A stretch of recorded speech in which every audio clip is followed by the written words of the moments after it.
안녕하십니까. 입찰 달인 최부장입니다. 제가 광고를 하나 띄웠습니다. 입찰 달인 최부장이라는 제가 낸 책을 표지를 하나 캡처해서 올렸습니다. 자, 넘어가겠습니다. 오늘은 6번째 리스크 매니지먼트 전략에 대해서 한번 얘기해 보려 합니다. 리스크는 RMP라는 PMI에서 어떤 주는 30도 있죠. RMP를 따는 리스크 매니지먼트 자격증이죠. PMP는 프로젝트 매니지먼트 자격증처럼 어쨌든 PMP 안에 리스크 한 과목으로 시험을 보지만 별도로 리스크 매니지먼트만 딸 수도 있습니다. 그만큼 리스크 매니지먼트의 위상이 높아졌다는 거죠. 그렇기 때문에 또 모든 오너들은 리스크 매니지먼트 시스템을 이용해서 리스크를 관리하는 것을 원합니다. 이러한 것 때문에 리스크가 점점 더 중요해졌고 관리하는데 이제 굉장히 어려움이 있을 수도 있습니다. 넘어가겠습니다.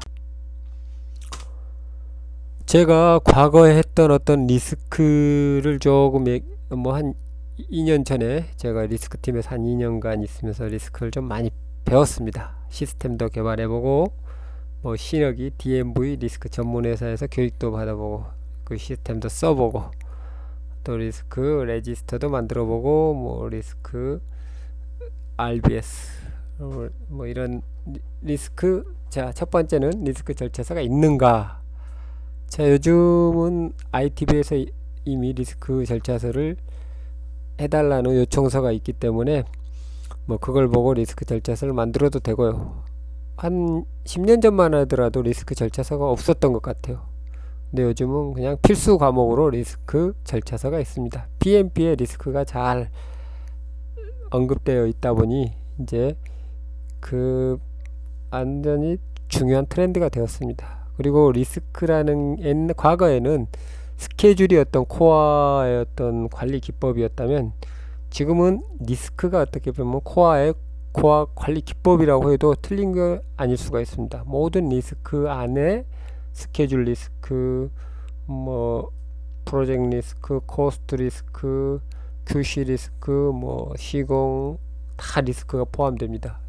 토탈 리스크 매니지먼트를 관리하는 게 이제 중요한 요소가 되었습니다. 그래서 선진국들을 보면 오래전에 이미 리스크 체계로 모든 시스템을 바꾸었습니다.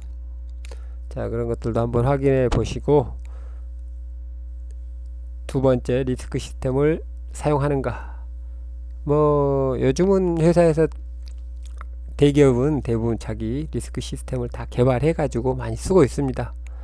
어떤 경우는 ISO 기준이나 PMP 기준에 맞춰서 인터내셔널 스탠다드로 활용할 수도 있게 만들었고, 어떤 경우는 이런 걸 표준을 지키지 않아서 그냥 사내 리스크 관리용으로도 쓸 수 있습니다.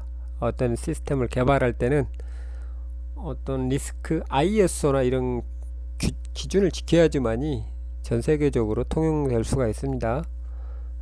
그런 것들은 좀 개발할 때 미리 좀 알고 이렇게 개발하면 좋습니다. 그냥 단순한 실무적으로만 개발하면 그냥 인터널 시스템이 되는 거죠. 그 다음에는 리스크 팀이 있는가. 아까 말했듯이 선진사는 이미 디스플린에도 리스크 팀이 있고 디비전에도 리스크 팀이 있고 보드 쪽에도 리스크 팀이 있을 수 있습니다. 어쨌든 하나만 가질 수도 있고 대부분 다 가질 수도 있고 그렇습니다. 상황에 따라서는 리스크 팀이 공정관리 팀을 스케줄 팀을 포함하고 있는 경우도 있고요. 별도로 한 경우도 있습니다. 이런 것들을 잘 회사의 실정에 맞게 리스크 시스템을 유지하면 됩니다. 전사적 리스크 교육을 하는가. 또 전사적 토탈 리스크 매니지먼트, 과거의 토탈 퀄리티 매니지먼트 이런 말과 유사하게 이 리스크 하면 약간 현장에서 HSE와는 살짝 좀 다릅니다. 이건 매니지먼트는 관리하는 리스크 매니지먼트 본사 차원에서나 어떤 프로젝트 차원에서 리스크를 관리하는 거지, 현장에서 어떤 과거에 전통적으로 뭐 그런 거 있죠. 아파트 관리할 때 안전이죠. 이건 뭐 떨어진 땅에 추락할 위험, 이런 것들을 안전에서 어떤 전문적으로 하던 이런 것들을 실질적으로 이 모든 것들을 다 포함해서, 안전까지 포함해서 퀄리티 리스크, 스케줄 리스크, 엔지니어링, 프로큐먼트, 컨스트럭션 리스크, 이런 거 다 포함해서 토탈 시스템으로 관리하는 이런 식의 어떤 것들이 되었습니다. 사실 이건 어떤 매니지먼트 측면에서 관리를 하지만 쉘이나 이런 데는 매니지먼트 사이드보다는 테크니컬 사이드에 더 관리가 굉장히 많이 합니다. 무슨 말이냐, 뭐 어떤 기계가 있다, 그 기계가 폭발할 위험이 있느냐, 이 기계의 어떤 그런 것들을 리스크적으로 관리하는 겁니다. 그러니까 쉘이라는 회사는 어떤 그 뭐 전문적으로 테크놀로지가 굉장히 높은 회사죠. 그러다 보니까 테크놀로지 측면에서 많이 리스크를 관리해야 돼요. 물론 이 리스크도 안전팀에서는 전통적으로 이렇게 뭐 그런 리스크 관리를 해왔습니다. 안전하면 또 이렇게 아까 또 다른 안전이에요. 세이프티, 설계 안전을 얘기해요. 설계하시는 안전팀, 파이어 파이팅, 이런 것들을 설계하시는 안전팀을 얘기하는 겁니다. 잘 구분해서 좀 확인해 주시기 바랍니다. 자, 그 다음에 실행 쪽으로 한번 보겠습니다. 자, 수행 쪽에는 당연히 입찰에서 기록한 어떤 리스크 레지스터를 가지고 수행으로도 연계되어서 이런 것들이 그대로 뭐 넘어와서 계속 수행할 수 있습니다. 레벨 4라는 리스크 RBS를 제가 써놨는데, 사실 레벨 4는 굉장히 뎁스가 깊어요. 레벨 4까지 가는 경우는 좀 어렵고, 레벨 3 정도만 가도 리스크 관리를 할 수 있습니다.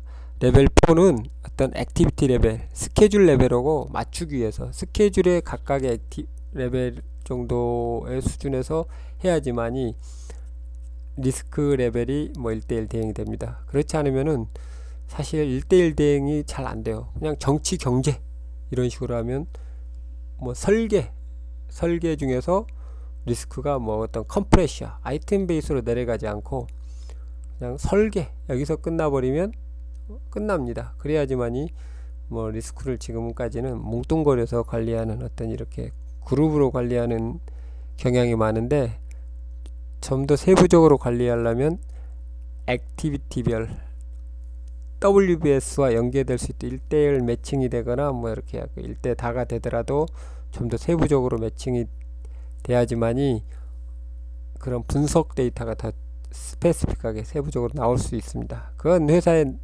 어떤 리소스를 감안해서 하는 게 좋습니다. 개발도 감안해서 잘 개발하는 게, 확장성이 있도록 개발하면 좀 좋을 것 같아요.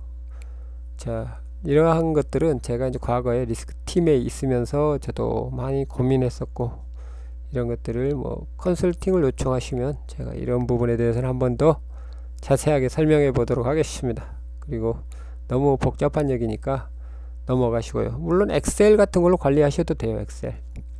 리스크 시스템을 사용하는가? 리스크 시스템이 뭐 오라클에서 뭐 프리마벨라와 연관되어서 프리마벨라 리스크 매니지먼트 프로그램이 있죠. 이런 것들을 잘 활용한다든가, N리스크, 이지리스크라고 해가지고 아까 DMV에서 개발한 뭐 중동 같은 데는 이지리스크가 많이 사용합니다. N리스크 같은 경우는 뭐 엑셀 베이스로 정말 어떤 여러 가지 어떤 리스크를 분석할 수 있는 어떤 그런 툴인데, 너무 뭐 세부적으로 분석을 할 수 있지만 그 플랜트의 어떤 디펜드된 어떤 툴이 아니기 때문에 약간의 좀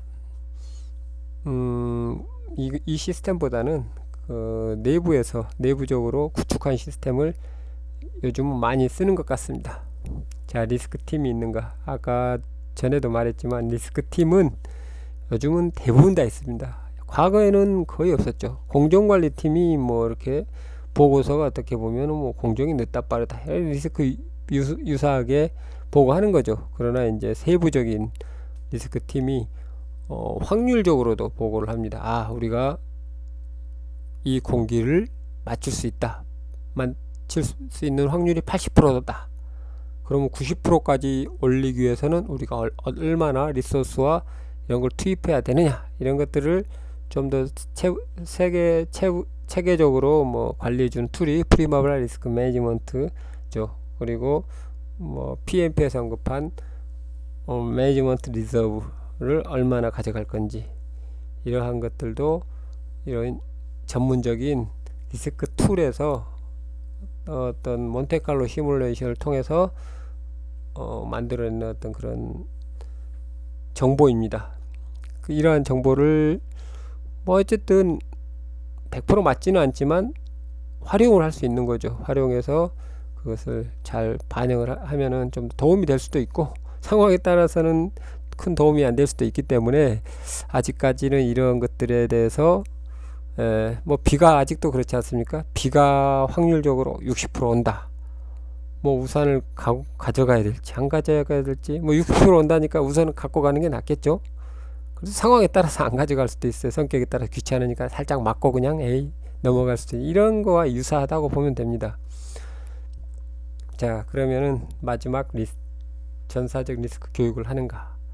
현장에서도 이제는 리스크에 대한 어떤 QC처럼 리스크 전파 교육을 많이 하고 있는 추세고, 하여튼 이 리스크나 스케줄 뭐 이런 뭐 잔챙이라고 해야 되나, 이런 것들이 하도 많다 보니까 엔지니어들이 힘들어해요. 이런 부분을 어떻게 잘 코디네이션을 하고, 이런 것들이 또 소장님의 어떤 그런 또 하나의 역무죠. PM 소장님의 리스크 시스템은 조금 여기까지만 하겠습니다. 그리고 리스크 시스템은 나중에 필요하시면 저에게 컨설팅을 요청하세요. 그러면 제가 한번 이런 부분에 대해서 제가 뭐 리스크 팀에서 있었고 리스크 조사한 내용, 리스크 시스템을 어떻게 개발할 것인가, 이런 모든 내용들을 한번 제가 기업 컨설팅을 해드리겠습니다. 감사합니다.